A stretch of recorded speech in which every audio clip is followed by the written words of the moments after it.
Jorge León, Jorge León Jaramillo, decano de la Facultad de Economía de la Universidad de Medellín.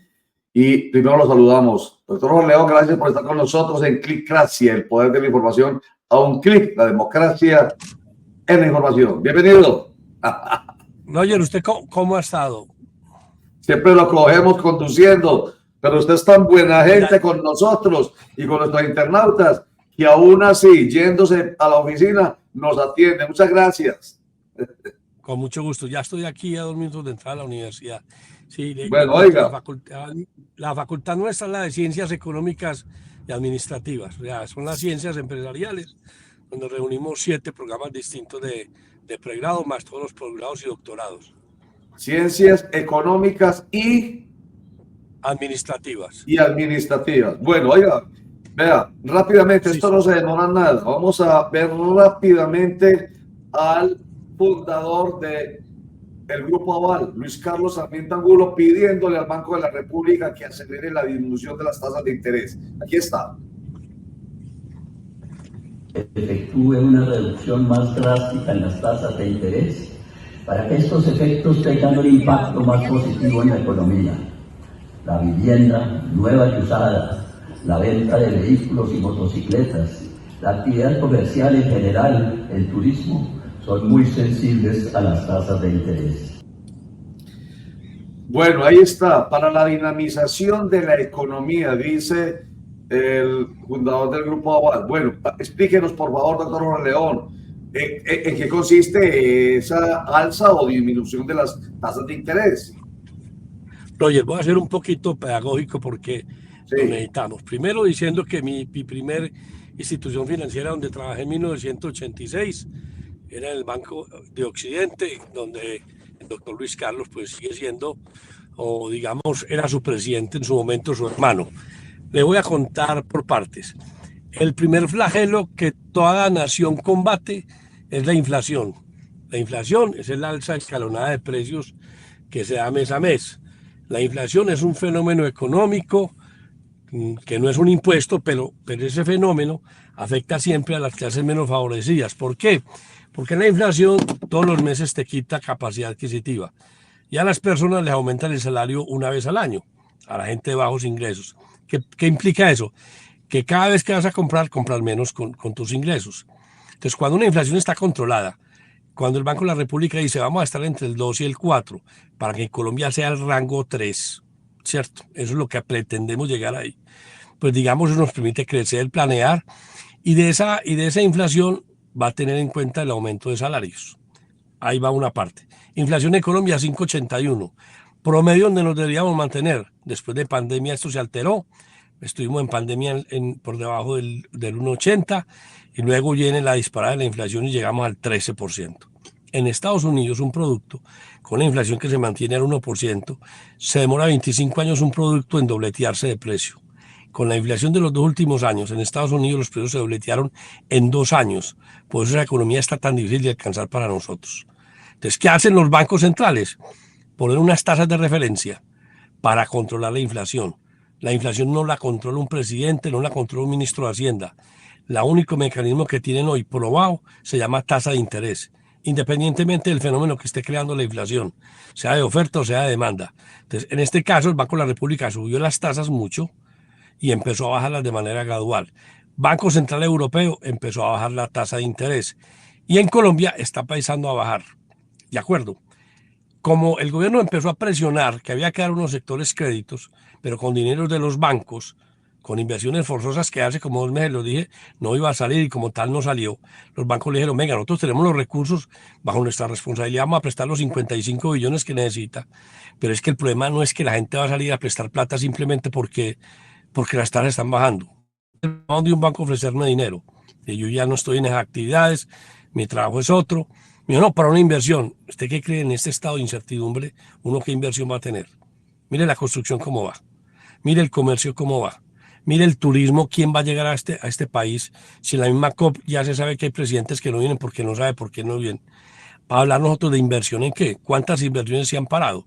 Entonces los banqueros que están haciendo el juego al ministro que es un miembro de la junta directiva, uno de 7, y el banco mostrado independencia. El banco dice, tenemos que ser tranquilos porque no podemos bajar tan rápido la tasa. Tenemos una tasa de referencia en 10.25. O sea, de ahí arrancan las tasas de los bancos a los créditos, de ahí para adelante. Pues los bancos tienen liquidez suficiente para prestar, pero la gente no le está demandando crédito. Entonces, ellos no pueden salir como locos a prestarle a todo el mundo cuando no hay una actividad donde llevar. ¿Quién está comprando vivienda ahora? Si los subsidios los terminaron. Si la vivienda de interés social es riesgosa. ¿Por qué? Porque el Estado ya no da los subsidios, solamente están con los subsidios de las cajas de compensación. Y unas tasas de interés altas se hace muy riesgoso porque la familia no tiene los ingresos suficientes para cumplir la cuota. Entonces, salir como desesperados a prestar plata, a que la gente los reciba, a decir qué voy a hacer con ellos, pues simplemente es una moción de un banquero que está siendo perseguido por este gobierno, porque lo han dicho abiertamente. Aquí el tema de pensiones arrancó contra Luis Carlos Sarmiento porque era el dueño de Porvenir. Pero es que lo que no saben es que la plata no es de Luis Carlos Sarmiento. Él administra y cobra un diferencial de 1.5. Esa plata es de los colombianos que ahorramos para pensionarnos. Pero ese odio visceral contra el sistema financiero, en cabeza de este señor y de este grupo, lo que está haciendo es bajarle el tono para que no nos sigan persiguiendo, diciendo hagámonos pasito y vengámonos para la Guajira a ver qué les puedo ayudar. Entonces ellos son condescendientes, pero ellos saben que el Banco de la República no actúa por titulares de prensa. Si usted me pregunta a mí, creo que el Banco de la República debe bajar otros 50 puntos, 75 puntos básicos de aquí a diciembre. Se está abaratando el costo, que la gente quiere demandar dinero, sí. Pero usted que va a comprar una moto cuando no le venden ni siquiera el SOAT. Cuando este señor, al sector más dinámico de la economía para disparar la demanda que llama construcción, lo paralizó. Entonces lo que están haciendo, para mi manera de ver las cosas, es que el doctor Luis Carlos Sarmiento, de ida del Grupo Aval en su última reunión, dice, hombre, hagámosle caso al gobierno, bajemos la tasa. Entonces le está dando el contenido al ministro de Hacienda para que a través de su superintendente financiero no lo persiga. Como una bolsa de valores que se prepara 15 años para integrarse, llega este señor, el superintendente de Human Rights, y dice, no estamos preparados, desconociendo una integración de más de 10 y 15 años que tenemos con la Bolsa de Perú, más otros 5 con la Bolsa de Chile. Entonces es lo que está haciendo, para mí, son palabras al aire, muy bonitas, pero que la Junta Directiva en su interior, en su ortodoxia financiera, como ha mostrado. Mire Estados Unidos, bajó la inflación y siguen todavía con las tasas de referencia altas. ¿Por qué el dólar está alto? Porque la Reserva Federal de Estados Unidos dice, yo todavía no bajo. O sea, el dólar va a estar, la tasa está alta, me quiero quedar en Estados Unidos. Hay incertidumbre en Ucrania, hay incertidumbre en Medio Oriente, y la pelea política, obviamente, estos próximos 15 días en las elecciones de Estados Unidos pone el ambiente alto. Esto no se va a calmar, este dólar por debajo de 4.300 y 4.200 hasta que no pase por lo menos las elecciones en Estados Unidos. Entonces, para mí, las palabras de Sarmiento, muy bonitas, llenan el espíritu, pero no son realidad. Pero, doctor Jorge León, ¿por qué, según lo que usted le estoy escuchando, por qué usted me mete ahí, digamos, la animadversión, la pugnacidad con el presidente, si precisamente está planteando además la autonomía absoluta del Banco de la República, que no obstante tener un miembro en su junta directiva, que del gobierno es apenas uno de varios y que no actúa con titulares de prensa y con presión de ningún tipo? O sea, yo, por lo que he entendido, y por eso lo invité a esta conversación, es que el presidente, perdón, el Banco de la República iba a escuchar no una solicitud política, sino una solicitud absolutamente coherente con lo que debe ser la dinámica económica del país, que la tiene un señor como Luis Carlos Sarmiento Angulo.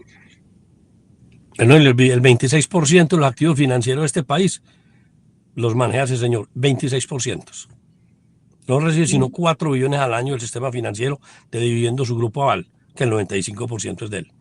Cuando el Banco de Bogotá, cuando el alcalde de Bogotá quiso montar un banco para competirle a Sarmiento con los dineros de Bogotá, se lo bloquearon los mecanismos.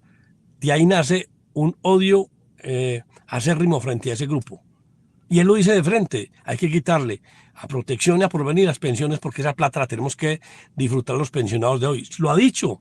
A ellos no les importa el futuro. Ellos quieren coger la plata de los pensionados, de los que están aportando hoy, para pagar las pensiones de los que están que paga el Estado y no tiene que hacer gasto público y que van a pasar en 40 años cuando se va a pensionar la gente. Y él lo ha dicho de frente. Mire, el sistema financiero tiene una sobrecarga de 5 puntos adicionales en el pago de tributos. O sea, no paga el 35, sino el 40. Y le aumentó 3 más, 43. ¿Qué hace el señor? Hábilmente, ya tiene 91 años, un señor retirado, sabio, regaló una clínica de tratamiento de cáncer de 400.000 millones de pesos. Fue y dijo, en La Guajira vamos a invertir en La Guajira para que el gobierno lo viera. Y ahora sale a congraciarse diciéndole, vamos a bajar la tasa de interés. El mismo discurso del gobierno. Todo ministro de Hacienda quiera tener la tasa bajita para que la tasa de interés baje y la gente demande crédito. Pero va a demandar crédito para producir ¿qué? ¿Para hacer qué? Cuando el turismo se nos va a resentir con estos problemas de seguridad. Cuando se acabó con la vivienda de interés social y bajando la construcción, el esfuerzo que hagan el sistema financiero y los constructores a riesgo de ellos, porque el Estado acabó con el subsidio y acabó con la posibilidad de la mano de obra más barata que demanda el empleo, que es la construcción. Entonces, aquí lo que el señor ya a su edad y a temperado, sabiendo que no tiene una escucha en el gobierno, porque hay una cantidad de personas obviamente que están haciendo el plan de Foca y aplaudirle todo lo que diga, las irreverencias y la incapacidad del presidente. Entonces el señor lo que hace es bajarle un poquitico, venga, este señor se nos va al año y medio, no peleemos este año y medio con él y esperemos a ver qué pasa, que nos cambie esto. Pero aquí es una realidad. Lo que pasa es que el banco simplemente a su interior trabaja y este señor está emitiendo básicamente unos titulares de prensa. El Banco de la República no hace titulares de prensa. Ellos tienen unos estudios muy formados, muy serios y dicen cuánto deben bajar o no. ¿Usted qué cree que no nos va a costar inflación todos estos paros que están pasando con campesinos en el Santander y en Antioquia? Cuando el otro mes ya no va a haber gas en Antioquia, cuando ya no va a haber carbón en la costa para las térmicas. ¿Usted cree que esto no nos va a costar? Lo que pasa es que nosotros aquí al interior, en este pedacito, no nos sentimos. Vamos a las regiones para que vean. Vaya, el que va de Cali para abajo, ¿qué puede hacer? ¿O dónde puede ir? Entonces, sinceramente, para mí es un titular de prensa muy bonito. Bueno, oiga, yo lo aprovecho antes de que se baje de su vehículo para su fin a la última preguntita y no molestarlo más por ahora. Espero que seguimos molestando. Tranquilo, Roger. Oiga, en el contexto económico actual, que usted los conoce muy bien, este proyecto de ley de reforma laboral, ¿usted cree que tiene asidero, por ejemplo, hablar de la recuperación de los recargos nocturnos, bajándole horarios a los trabajadores, ampliándole el porcentaje de pago de los dominicales, en fin, todo lo que se está proponiendo en esta reforma laboral, pensando en los derechos de los trabajadores, en el contexto, vuelvo y digo, económico, tiene, digamos, la posibilidad, lo he dicho, la palabra es esta, la expresión es esta, tiene sostenibilidad fiscal. A ver, fiscal es en el sentido de que la recibe el gobierno de los impuestos, sí, pero que tenga afectación en el sector productivo, todo, es lesivo. Claro. Yo lo pongo a usted sencillo. Usted tiene un restaurante y después de eso empieza a cobrar nocturno. Usted tiene que pagarle más al trabajador. ¿Y yo qué hago? Tengo que subir el precio de mis productos para poder mantener el negocio. Y la gente dice, me voy por un estanquillo que me cobran menos. Pero hay gente que tiene con qué pagar. Pero ¿cómo hacer el efecto en los hoteles? ¿Cómo hacer la gente que Dígame, se la va a poner solo. ¿Cuánto le va a costar a un organismo de seguridad? Donde usted hace un contrato desde hace 3 años, de acuerdo, y tiene los celadores, los 25 que tiene la universidad. Y de un momento a otro, a partir del año entrante, esos señores que hacen celaduría por la noche hay que aumentarle el salario del 35% y la universidad no le ajusta el salario. ¿Contra quién va eso? Contra el empresario. Entonces, ¿usted qué va a reinvertir? ¿Usted qué va a renovar? Es que no lo piense por las grandes marcas ni las que pagan buenos salarios dada su circunstancia a nivel de satisfacción de sus empleados, pues no son sindicatos fuertes y no son masas ni hordas gritando en la calle. Piensen en el señor que tiene 10 máquinas en Caldas, haciendo acero, haciendo trabajos pequeños y que le digan que tiene que aumentar esto. ¿Qué va a pasar con ellos? Si puede sostener o no. Entonces se van a la informalidad. Y eso es lo que pasa. El hecho es que ellos están dándole gabela a los que están trabajando, no van a generar un solo empleo. En absoluto, el que quiera decir yo voy a empezar a trabajar informal y yo le pago unos pesos y usted paga su seguridad social.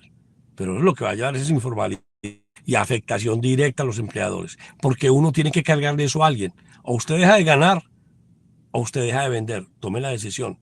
Entonces esto, honestamente, le digo la verdad, es un montón de personas buscando unas conquistas para un grupo que ya los tienen.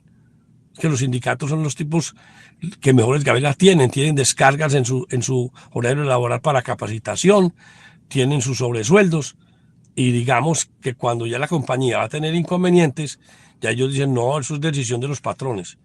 Para mí esa reforma es lesiva, inconsulta, no hablaron con nadie. Muy bueno que la gente tenga la remuneración justa. ¿A costa de qué? Absolutamente claro. Lo has dicho, en síntesis, hablando de lo que empezamos a conversar de las tasas de interés y de este tema de la reforma laboral, hay que tener siempre en claro que se mueve una piedra y se desacomoda otra. O, como lo he venido diciendo más bien en otros términos, si se cobijan los pies de los empresarios, de los empleados en este caso, se descobija la cabeza de los empresarios. Entonces, hay que tener mucha claridad en ese manejo, en las consecuencias. Roger, oiga lo siguiente. Yo pago impuestos sobre mis utilidades. Se me bajan las utilidades, ¿de acuerdo? Voy a pagar menos impuestos. ¿Cuánto está recibiendo la nación menos hoy? 43%. ¿Con qué van a pagar el año entrante? Usted ha visto los organismos del Estado demorando 2 y 3 meses los pagos a sus empleados. Usted lo sabe. Claro. Usted lo sabe. ¿Por qué están demorando pagos en un lado y en otro? Porque dice, la necesidad de cada no da para pagar, entonces les vamos pagando a los más viejitos. Claro. Van a pagar, sí.